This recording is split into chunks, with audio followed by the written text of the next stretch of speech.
Belts for our clothing have changed a lot over the years, and so have the belts for your car.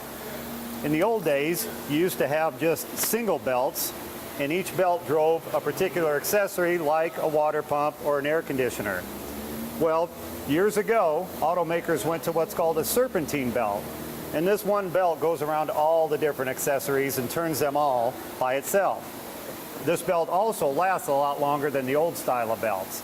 Now, it's a good idea, but if this belt breaks, you're stranded right where you're at. Because it is so important to have the serpentine belt in good shape, it should be checked at every oil change.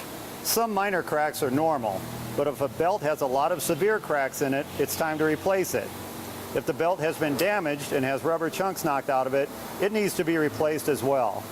Not replacing a belt like this will eventually leave you stranded. It's important to note that on really new cars, the serpentine belts aren't going to crack like they used to in the old days. A mechanic needs to use a gauge like this, put it down in the groove to measure it to see if it's worn out.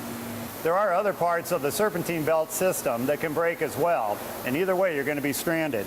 Things like this tensioner have bearings inside this pulley, and many times you'll hear kind of a squealing noise when you're going down the road.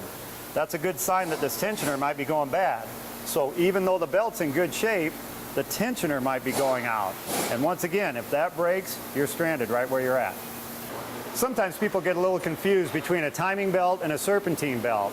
A timing belt is actually located behind a timing cover on the engine, and you can't see it when you open up the hood. Now, the serpentine belt is the belt that you can see once you open up the hood, and it drives all the accessories. Keep this in good shape, and you should be okay out there on the road. Now, you remember this belt that I referenced earlier in the story. I just want you to know this is not my belt.